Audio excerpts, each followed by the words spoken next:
যে পরিস্থিতি দেখছি তাতে করে তো ভারত বাংলাদেশে একটা বড় ঝামেলা না লাগায় ছাড়বেই না। বড় ঝামেলা, বড় কেওয়াজ হওয়া ছাড়া তাদের শান্তি আছে বলে মনে হয় না। এই বাংলাদেশে প্রথমবার বলবো না, তবে ভারত তো এই সরকার আসার পরই তারা তাদের ভিসা একেবারে প্রায় বন্ধ করে দিয়েছে। আপনি খুব সহজে আগে যেরকম ভিসা পেতেন, আমার পরিচিত সনাতন ধর্মাবলম্বী এক বন্ধু তার সন্তানকে চোখের চিকিৎসা করান ভারতে। গত বেশ কয়েক বছর ধরে, 3-4 বছর ধরে চিকিৎসা করেন এক সামান্য দুর্ঘটনা থেকে। বেশ কয়েকবার আসা যাওয়া করেছে।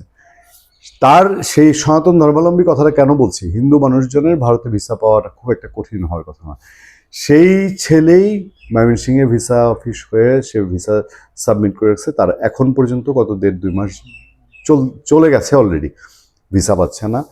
সে ভদ্রলোক আমি পরে একবার আলাপেও বললো যে পারলে আমি যদি চিপা রাস্তা পাই, চিপা রাস্তায় পার হয়ে চলে যাব, এরকম সিচুয়েশন। এটা বাংলাদেশে আরও অসংখ্য অসংখ্য উদাহরণ আছে। আমার দেখা বহু মানুষ আছে, কিডনি পেশেন্ট, ক্যান্সার পেশেন্ট, তারাও পর্যন্ত তাদের ফলো আপ ট্রিটমেন্টের জন্য ভারত যেতে পারতেছে না। এই যখন অবস্থা, তখন বাংলাদেশের ভিতর থেকে ভারতের ছিন্ন ভিন্ন করে ফেলা, ভারতের 7 সিস্টার প্রয়োজনে ভাগিনে আসা হাদির, ওসমান হাদি আহত হওয়ার পরে, তাকে গুলি করার পরে যে পরিস্থিতি, মানে হাদির বিষয়টা পুরো অনেকটাই একটা অংশের এরকম একটা দাবি বা অভিযোগ যে ভারতের ভেতর থেকে এসে বা ভারতের প্ল্যানে এসে বা রড প্ল্যানে এসে হাদির ঘটনা ঘটানো হয়েছে। আমরা এইটা নিয়ে বিস্তর এখন কোনো আলাপ করব না। মানে প্রিডিকশন থেকে আমি বলে দিব যে এটাই হয়েছে অথবা এটা হয়নি, এটা সম্ভব না।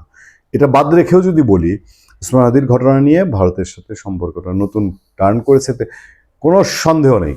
শুধু বাংলাদেশের ভেতরে না, এটা বললে ভুল হবে। বাংলাদেশের ভেতরে আপনারা যাদের আওয়াজ শুনছেন, এনসিপি বলেন, বৈষ্ণবী ছাত্র আন্দোলন, তারপরে আপনার ইনকেলাব মঞ্চ, অথবা নতুন আরেকটা কি সংগঠন হয়েছে জুলাই ঐক্য, পাশাপাশি আরেকটা কি ইংলিশ নাম একটা হলো না উত্তরায়, যাদের মামলায় আনিস আলমগীর জেলে গেলেন, মানে ইংরেজিতে নাম রেখেছে জুলাই স্পিরিট দিয়ে কিছু একটা নাম রেখেছে ওই সংগঠন। তারা বলেন তারা যে মানে ভারতকে দোষারোপ করছে, দায়ী করছে, এটা অনেক বেশি যেরকম বাংলাদেশের ভেতরে হচ্ছে, এরকম বাংলাদেশের ওই পাশে আপনার ভারতে সোশ্যাল মিডিয়া অ্যাক্টিভিস্ট, তাদের মধ্যেও এই বাংলাদেশি ইস্যু নিয়ে বেশ কথাবার্তা হচ্ছে। মানে দুই দেশেই সামাজিক পর্যায়ে ব্যাপারটা বেশ আলাপচারিতা গেছে। এর মধ্যে দিয়ে সোশ্যাল মিডিয়ার আলাপ, এমন আলাপ উঠছে যে ভারতের অবস্থান, সরকারি দল এবং বিরোধী দল তারা একসাথে। সেই সময়ে সে ভারতীয় দূতাবাস ঘেরাও, এটাকে ভারত যে হুমকি নিয়ে দেখছে, আমি পরবর্তী আরেকটা আলোচনায় বলবো যে বাংলাদেশের হাই কমিশনারকে যে ভালো তলব করেছে, কি তলব করেছে, এটা কিন্তু এর আগে যে বাংলাদেশ তলব করে যেসব কথা বলেছে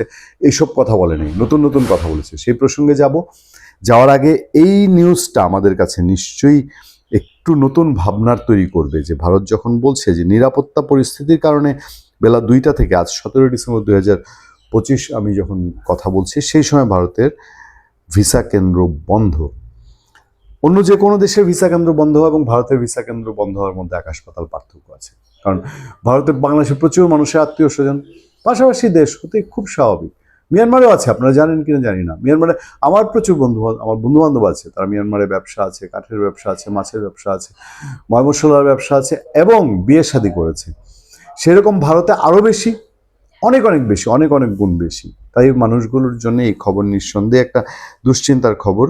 চলমান নিরাপত্তা পরিস্থিতির বিষয়টি বিবেচনায় নিয়ে বুধবার বেলা 2টা থেকে, আজ বুধবার বেলা 2টা থেকে রাজধানীর যমুনা ফিউচার পার্কে অবস্থিত ভারতীয় ভিসা আবেদন কেন্দ্র বন্ধ রাখার সিদ্ধান্ত নেওয়া হয়েছে। বাংলাদেশে ভারতীয় ভিসা আবেদন কেন্দ্র আইভ্যাক আজ তাদের ওয়েবসাইটে এক বিজ্ঞপ্তিতে এই তথ্য জানায়। বিজ্ঞপ্তিতে বলা হয়েছে, চলমান নিরাপত্তা পরিস্থিতির কারণে আজ বেলা 2টায় যমুনা ফিউচার পার্কে অবস্থিত আইভ্যাকের কার্যক্রম বন্ধ হবে। যেসব ভারতীয় ভিসা আবেদনকারীর বুধবারের স্লট বা অ্যাপয়েন্টমেন্ট নির্ধারিত ছিল, তাদের জন্য পরবর্তী সময়ে নতুন একটি তারিখ ও সময় নির্ধারণ করে দেয়া হবে। তার মানে ভারত এখন পর্যন্ত জানায়নি যে আবার কবে তাদের এই যমুনা ফিউচার পার্কের সেন্টারটি খুলবে। তার মানে ধরে নিতে পারেন যে ট্যুরিস্ট ভিসা আবারও পুরোপুরি একেবারে বন্ধ হয়ে গেল। সেই ক্ষেত্রে চিকিৎসা ভিসাও কি হবে না হবে এবং এটার গভীর প্রভাব কোন পর্যন্ত চায় সেটাই দেখার বিষয়। ভালো থাকবেন, সুস্থ থাকবেন। আপনার সাথে আমি আতিক রহমান, পূর্ণিয়া।